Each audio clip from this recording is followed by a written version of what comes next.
Saudara dan saudari terkasih, Injil kita hari ini diambil dari Injil Lukas bab 11 ayat 14 sampai 23. Sekali peristiwa Yesus mengusir dari seorang suatu setan yang membisukan. Ketika setan itu keluar, orang bisu itu dapat berkata-kata. Maka heranlah orang banyak. Tetapi ada di antara mereka yang berkata, "Ia mengusir setan dengan kuasa Beelzebul, penghulu setan." Ada pula yang meminta suatu tanda dari surga kepadanya untuk mencobai dia. Tetapi Yesus mengetahui pikiran mereka lalu berkata, "Setiap kerajaan yang terpecah-pecah pasti binasa, dan setiap rumah tangga yang terpecah-pecah pasti runtuh. Jikalau iblis itu juga terbagi-bagi dan melawan dirinya sendiri, bagaimanakah kerajaannya dapat bertahan? Sebab kamu berkata bahwa aku mengusir setan dengan kuasa Beelzebul. Jadi jika aku mengusir setan dengan kuasa Beelzebul, dengan kuasa apakah pengikut-pengikutmu mengusirnya? Sebab itu merekalah yang akan menjadi hakimmu. Tetapi jika aku mengusir setan dengan kuasa Allah, maka sesungguhnya kerajaan Allah sudah datang kepadamu. Apabila seorang yang kuat dan yang lengkap bersenjata menjaga rumahnya sendiri, maka amanlah segala miliknya. Tetapi jika seorang yang lebih kuat daripadanya menyerang dan mengalahkannya, maka orang itu akan merampas perlengkapan senjata yang diandalkannya dan akan membagi-bagikan rampasannya. Siapa tidak bersama aku, ia melawan aku, dan siapa tidak mengumpulkan bersama aku, ia mencerai-beraikan." Berbahagialah orang yang mendengarkan sabda Tuhan dan tekun melaksanakannya. Sabdamu adalah jalan, kebenaran dan hidup kami.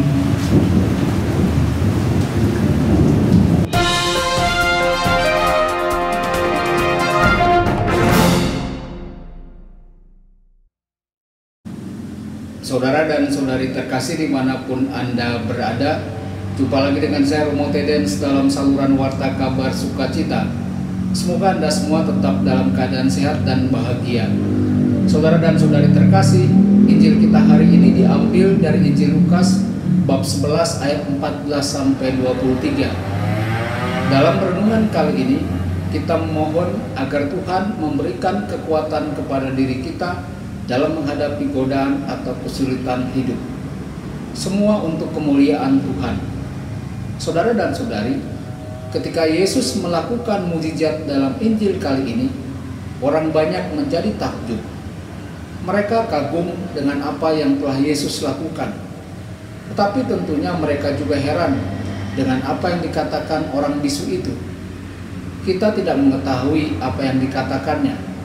Tetapi kemungkinan besar yang dikatakan orang bisu itu adalah kata-kata yang memuliakan Tuhan sebagai ucapan syukur atas mukjizatnya.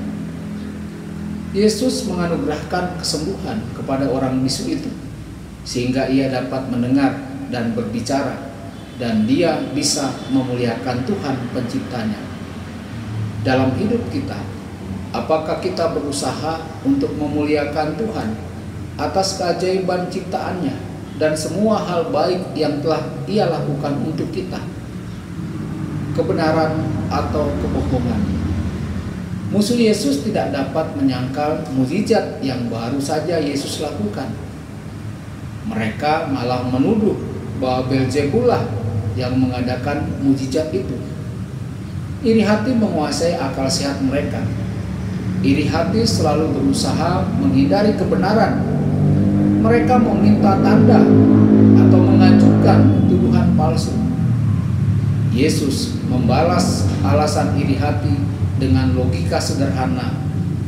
Setiap kerajaan yang terpecah belah akan hancur dan rumah akan roboh. Saudara dan saudari, tidak mungkinlah dengan kekuatan Beelzebul Yesus mengusir setan, karena hal itu berarti Beelzebul mengusir setannya sendiri. Logika sederhana menunjukkan bahwa tidak demikian.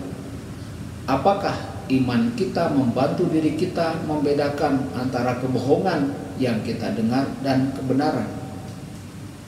Yesus menantang pemerintahan setan.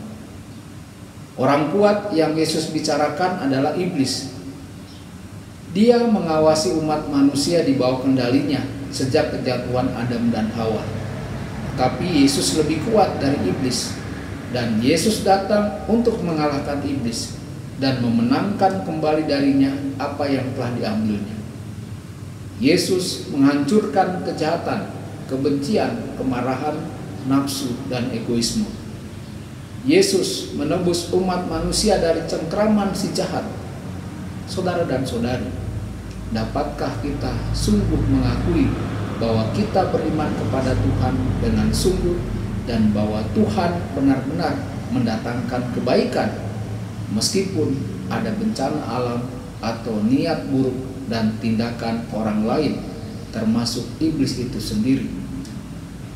Ketika kita menghadapi godaan, kita mestilah mengingat bahwa Yesus lebih kuat dari setan dan Yesus dapat memberi kita kekuatan untuk menolak godaan.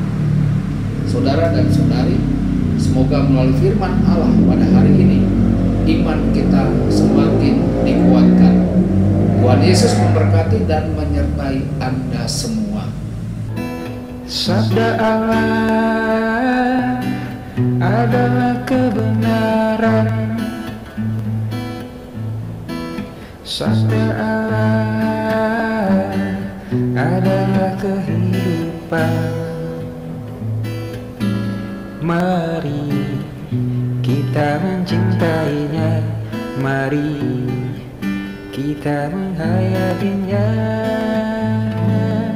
Ya Tuhan yang ku muliakan, sabdamu angkat resahku.